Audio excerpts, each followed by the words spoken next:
अध्याय -33। उदी की महिमा, बिच्छू का डंक, प्लेग की गांठ, जामनेर का चमत्कार, नारायण राव, बाला बुवा सुतार, अप्पा साहिब कुलकर्णी, हरिभाव कर्णिक। पूर्व अध्याय में गुरु की महानता का दिग्दर्शन कराया गया है। अब इस अध्याय में उदी के महात्म्य का वर्णन किया जाएगा। प्रस्तावना। आओ पहले हम संतों के चरणों में प्रणाम करें, जिनकी कृपा दृष्टि मात्र से ही समस्त पाप समूह भस्म होकर हमारे आचरण के दोष नष्ट हो जाएंगे। उनसे वार्तालाप करना हमारे लिए शिक्षाप्रद और अति आनंददायक है। वे अपने मन में यह मेरा और वो तुम्हारा ऐसा कोई भेद नहीं रखते। इस प्रकार के भेदभाव की कल्पना उनके हृदय में कभी भी उत्पन्न नहीं होती। उनका ऋण इस जन्म में तो क्या, अनेक जन्मों में भी न चुकाया जा सकेगा। उदी यह सर्वविदित है कि बाबा सबसे दक्षिणा लिया करते थे तथा उस धनराशि में से दान करने के पश्चात जो कुछ भी शेष बचता उससे वे ईंधन मोल लेकर सदैव धूनी प्रज्वलित रखते थे। इसी धूनी की भस्म उदी कहलाती है। भक्तों के शिरडी से प्रस्थान करते समय ये भस्म मुक्तहस्त से उन सभी को वितरित कर दी जाती थी। इस उदी से बाबा हमें क्या शिक्षा देते हैं? उदी वितरण कर बाबा हमें शिक्षा देते हैं कि इस अंगारे के समान गोचर होने वाले ब्रह्मांड का प्रतिबिंब भस्म के ही समान है। हमारा तन भी ईंधन सदृश ही है, अर्थात पंचभूतादि से निर्मित है, जो कि सांसारिक भोगादि के उपरांत विनाश को प्राप्त होकर भस्म के रूप में परिणत हो जाएगा। भक्तों को इस बात की स्मृति दिलाने के हेतु ही कि अंत में ये देह भस्म सदृश होने वाली है, बाबा उदी वितरण किया करते थे। बाबा इस उदी के द्वारा एक और भी शिक्षा प्रदान करते हैं कि इस संसार में ब्रह्म ही सत्य और जगत मिथ्या है। इस संसार में वस्तुतः कोई किसी का पिता, पुत्र अथवा स्त्री नहीं है। हम जगत में अकेले ही आए हैं और अकेले ही जाएंगे। पूर्व में ये देखने में आ चुका है और अभी भी अनुभव किया जा रहा है कि इस उदी ने अनेक शारीरिक और मानसिक रोगियों को स्वास्थ्य प्रदान किया है। यथार्थ में बाबा तो भक्तों को दक्षिणा और उदी द्वारा सत्य और असत्य में विवेक तथा असत्य के त्याग का सिद्धांत समझाना चाहते थे। इस उदी से वैराग्य और दक्षिणा से त्याग की शिक्षा मिलती है। इन दोनों के अभाव में इस मायारूपी भवसागर को पार करना कठिन है। इसलिए बाबा दूसरे के भोग स्वयं भोग कर दक्षिणा स्वीकार कर लिया करते थे। जब भक्तगण विदा लेते तब वे प्रसाद के रूप में उदी देकर और कुछ उनके मस्तक पर लगाकर अपना वर्द हस्त उनके मस्तक पर रखते थे। जब बाबा प्रसन्नचित्त होते तब वे प्रेमपूर्वक गीत गाया करते थे। ऐसा ही एक भजन उदी के संबंध में भी है। भजन के बोल हैं, रमते राम आओ जी, उदिया की गोनिया लाओ जी। बाबा ये शुद्ध और मधुर स्वर में गाते थे। ये सब तो उदी के आध्यात्मिक प्रभाव के संबंध में हुआ, परंतु उसमें भौतिक प्रभाव भी था, जिससे भक्तों को स्वास्थ्य, समृद्धि, चिंता मुक्ति एवं अनेक सांसारिक लाभ प्राप्त हुए। इसलिए उदी हमें आध्यात्मिक और सांसारिक लाभ पहुंचाती है। अब हम उदी की कथाएं प्रारंभ करते हैं। बिच्छू का डंक नासिक के श्री नारायण मोतीराम जानी बाबा के परम भक्त थे। बाबा के अन्य भक्त रामचंद्र वामन मोडक के अधीन काम करते थे। एक बार वे अपनी माता के साथ शिरडी गए तथा बाबा के दर्शन का लाभ उठाया। तब बाबा ने उनके मां से कहा कि अब तुम्हारे पुत्र को नौकरी छोड़कर स्वतंत्र व्यवसाय करना चाहिए। कुछ दिनों में बाबा के वचन सत्य निकले। नारायण जानी ने नौकरी छोड़कर एक उपाहार गृह, आनंदाश्रम चलाना प्रारंभ कर दिया, जो अच्छी तरह चलने लगा। एक बार नारायण राव के एक मित्र को बिच्छू ने काट लिया, जिससे उसे असहनीय पीड़ा होने लगी।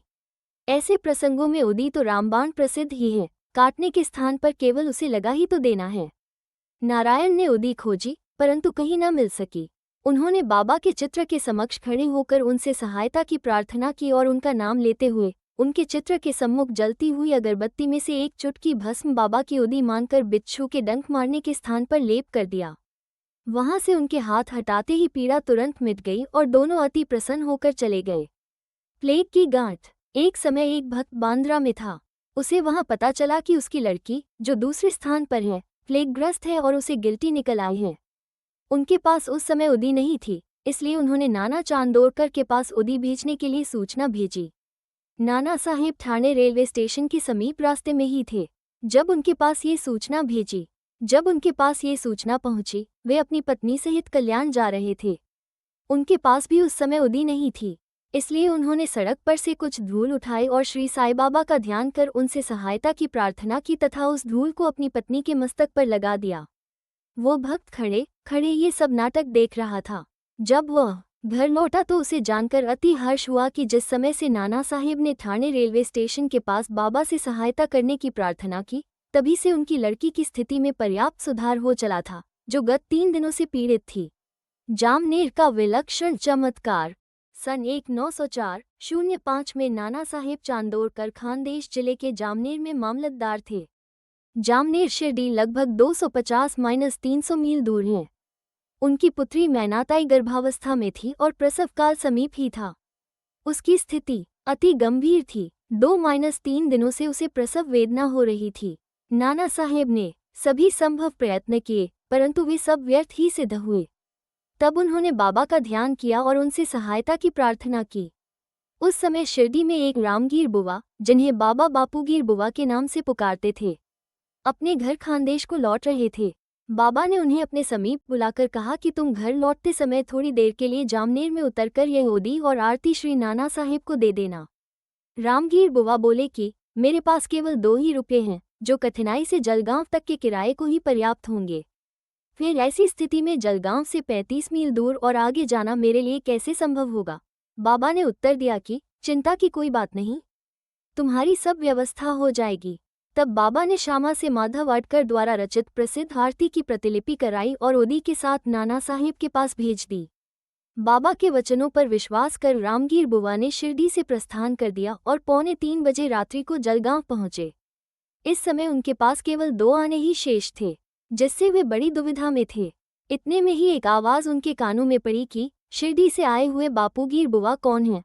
उन्होंने आगे बढ़कर बतलाया कि मैं शिरडी से आ रहा हूँ और मेरा ही नाम बापूगीर बुवा है। उस चपरासी ने, जो कि अपने आप को नाना साहेब चांदोरकर द्वारा भेजा हुआ बतला रहा था, उन्हें बाहर लाकर एक शानदार तांगे में बिठाया, जिसमें 2 सुंदर घोड़े जुते हुए थे। अब वे दोनों रवाना हो गए। तांगा रोककर घोड़ों को पानी पिलाया। इसी बीच चपरासी ने रामगीर बुवा से थोड़ा सा नाश्ता करने को कहा। उसकी दाढ़ी, मूछें तथा अन्य वेशभूषा से उसे मुसलमान समझकर उन्होंने जलपान करना अस्वीकार कर दिया। तब उस चपरासी ने कहा कि मैं गढ़वाल का क्षत्रिय वंशी हिंदू हूँ। ये सब नाश्ता नाना साहेब ने आपके लिए ही भेजा है तथा उसमें आपको कोई आपत्ति और संदेह नहीं करना चाहिए। तब वे दोनों जलपान कर पुनः रवाना हुए और सूर्योदय काल में जामनेर पहुंच गए। रामगीर बुवा लघुशंका को गए और थोड़ी देर में जब वे लौट कर आए तो क्या देखते हैं कि वहां न तो तांगा था, न तांगे वाला और न ही तांगे के घोड़े। उनके मुख से एक शब्द भी न निकल रहा था। वे समीप ही कचहरी में पूछताछ करने गए और वहां उन्हें पता चला कि इस समय मामलतदार घर पर ही हैं। वे नाना साहेब के घर गए और उन्हें बतलाया कि मैं शिरडी से बाबा की आरती और ओदी लेकर आ रहा हूँ। उस समय मैनाताई की स्थिति बहुत ही गंभीर थी और सभी को उसके लिए बड़ी चिंता थी। नाना साहेब ने अपनी पत्नी को बुलाकर ओदी को जल में मिलाकर अपनी लड़की को पिला देने और आरती करने को कहा। उन्होंने सोचा कि बाबा की सहायता बड़ी सामयिक है। थोड़ी देर में ही समाचार प्राप्त हुआ कि प्रसव कुशलतापूर्वक होकर समस्त पीड़ा दूर हो गई है। जब रामगीर बुवा ने नाना साहेब को चपरासी, तांगा तथा जलपान आदि रेलवे स्टेशन पर भेजने के लिए धन्यवाद दिया तो नाना साहेब को ये सुनकर महान आश्चर्य हुआ और वे कहने लगे कि मैंने तो कोई तांगा न चपरासी ही भेजा था और न ही मुझे शिरडी से आपके पधारने की कोई पूर्व सूचना ही थी। ठाणे के सेवानिवृत्त श्री B.V.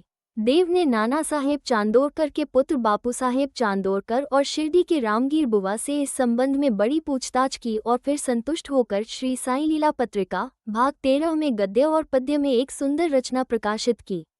श्री B.V. नरसिंह स्वामी ने भी मैनाताई, बापू साहेब चांदोरकर और रामगीर बुवा के कथन लिए हैं, जो कि क्रमशः 1 जून 1936, 16 सितंबर 1936 और 1 दिसंबर 1936 को छपे हैं और ये सब उन्होंने अपनी पुस्तक भक्तों के अनुभव भाग 3 में प्रकाशित किए हैं। निम्नलिखित प्रसंग रामगीर बुवा के कथनानुसार उद्धृत हैं।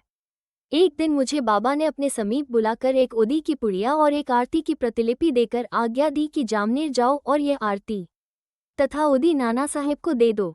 मैंने बाबा को बताया कि मेरे पास केवल 2 रुपये ही हैं, जो कि कोपरगांव से जलगांव जाने और फिर वहां से बैलगाड़ी द्वारा जामनेर जाने के लिए अपर्याप्त हैं। बाबा ने कहा, अल्लाह देगा। शुक्रवार का दिन था। मैं शीघ्र ही रवाना हो गया। मैं मनमाड़ 6-30 बजे सायंकाल और जलगांव रात्रि को 2:45 पर पहुंचा। उस समय प्लेग निवारक आदेश जारी थे, जिससे मुझे असुविधा हुई और मैं सोच रहा था कि कैसे जामनेर पहुंचूं। रात्रि को 3 बजे एक चपरासी आया जो पैर में बूट पहने था, सिर पर पगड़ी बांधे व अन्य पोशाक भी पहने था। उसने मुझे तांगे में बैठा लिया और तांगा चल पड़ा। मैं उस समय भयभीत सा हो रहा था। मार्ग में भगूर के समीप मैंने जलपान किया। जब प्रातःकाल जामनेर पहुंचा तब उसी समय मुझे लघुशंका करने की इच्छा हुई। जब मैं लौट कर आया तब देखा कि वहां कुछ भी नहीं है। तांगा और तांगे वाला अदृश्य हैं। नारायण राव, भक्त नारायण राव को बाबा के दर्शनों का 3 बार सौभाग्य प्राप्त हुआ।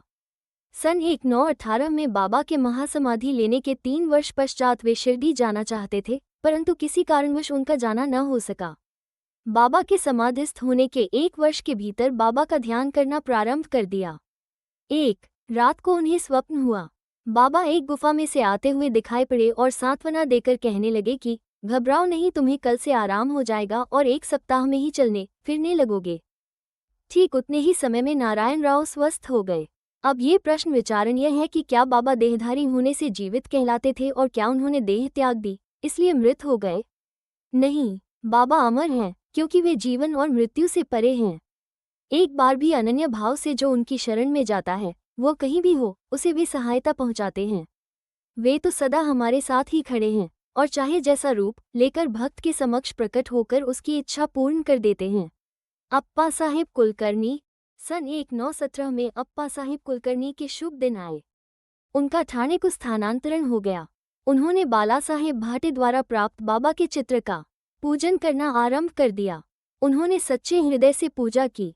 वे हर दिन फूल, चंदन और नैवेद्य बाबा को अर्पित करते और उनके दर्शनों की बड़ी अभिलाषा रखते थे।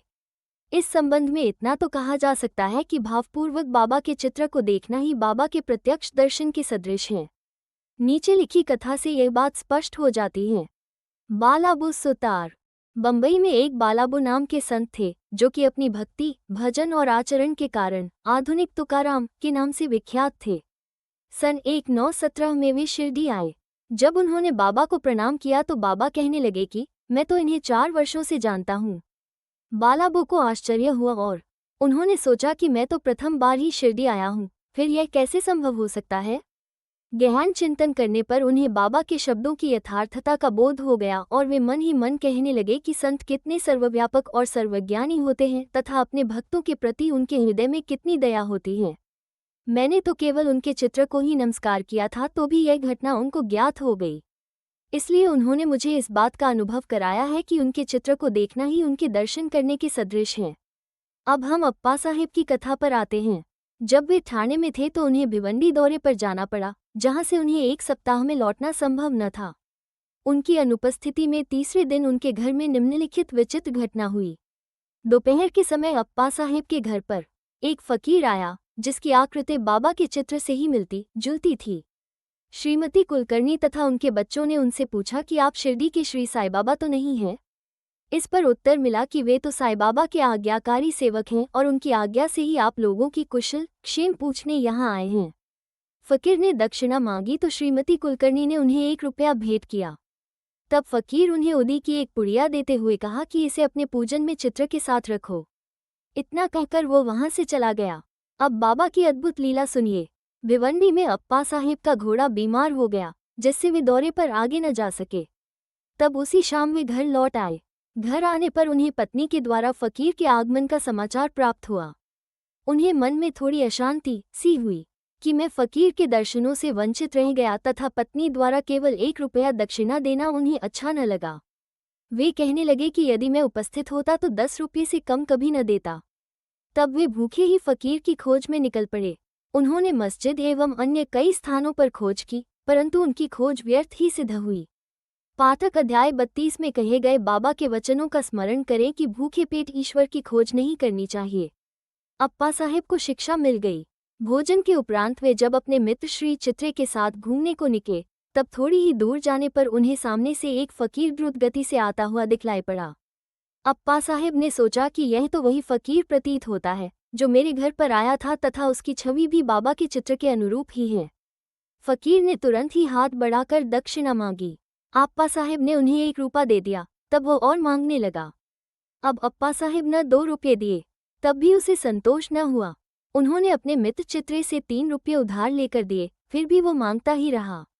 तब अप्पा साहिब ने उसे घर चलने को कहा। सब लोग घर आए और अप्पा साहिब ने उन्हें 3 रुपये और दिए, अर्थात कुल 9 रुपये। फिर भी वो असंतुष्ट प्रतीत होता था और मांगे ही जा रहा था। तब अप्पा साहिब ने कहा कि मेरे पास तो 10 रुपये का नोट है। तब फकीर ने नोट ले लिया और 9 रुपये लौटाकर चला गया। अप्पा साहिब ने 10 रुपये देने को कहा था, इसलिए उनसे 10 रुपये ले लिए और बाबा द्वारा स्पर्शित 9 रुपये उन्हें वापस मिल गए।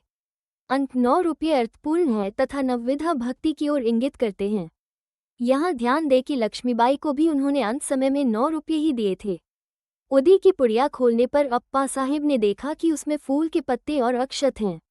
जब वे कालांतर में शिरडी गए तो उन्हें बाबा ने अपना एक केश भी दिया। उन्होंने उदी और केश को एक ताबीज में रखा और उसे वे सदैव हाथ पर बांधते थे। अब अप्पा साहिब को उदी की शक्ति विदित हो चुकी थी। वे कुशाग्र बुद्धि के थे। प्रथम उन्हें 40 रुपये मासिक मिलते थे, परंतु बाबा की उदी और चित्र प्राप्त होने के पश्चात उनका वेतन कई गुना हो गया तथा उन्हें मान और यश भी मिला। इन अस्थायी आकर्षणों के अतिरिक्त उनकी आध्यात्मिक प्रगति भी शीघ्रता से होने लगी। इसलिए सौभाग्यवश जिनके पास उदी है, उन्हें स्नान करने के पश्चात मस्तक पर धारण करना चाहिए और कुछ जल में मिलाकर तीर्थ की तरह ग्रहण करना चाहिए। हरिभाव कर्णक। सन 1917 में गुरु पूर्णिमा के शुभ दिन डहाणू, जिला ठाणे के हरिभाव कर्णिक शिरडी आए तथा उन्होंने बाबा का यथाविधि पूजन किया। उन्होंने वस्तुएं और दक्षिणा आदि भेंट कर श्यामा के द्वारा बाबा से लौटने की आज्ञा प्राप्त की। वे मस्जिद की सीढ़ियों से उतरे ही थे कि उन्हें विचार आया कि बाबा को 1 रुपया और अर्पण करना चाहिए। वे श्यामा को संकेत से यह सूचना देना चाहते थे कि बाबा से जाने की आज्ञा प्राप्त नहीं हो चुकी है, परंतु मैं वापस लौटना नहीं चाहता हूँ। परंतु श्यामा का ध्यान उनकी ओर नहीं गया, इसलिए वे घर को चल पड़े। मार्ग में वे नासिक में श्री कालाराम के मंदिर में दर्शन को गए। संत नरसिंह महाराज, जो कि मंदिर के मुख्य द्वार के भीतर बैठा करते थे, भक्तों को वहीं छोड़कर हरिभाव के पास आए और उनका हाथ पकड़कर कहने लगे कि मुझे मेरा रुपया दे दो। कर्णिक को बड़ा आश्चर्य हुआ और उन्होंने सहर्ष रुपया दे दिया। उन्हें विचार आया कि मैंने बाबा को रुपया देने का मन में संकल्प किया था और बाबा ने ये रुपया नासिक के नरसिंह महाराज के द्वारा ले लिया। इस कथा से सिद्ध होता है कि सब संत अभिन्न हैं तथा वे किसी न किसी रूप में एक साथ ही कार्य किया करते हैं। श्री सद्गुरु साईनाथार्पणमस्तु। शुभं भवतु।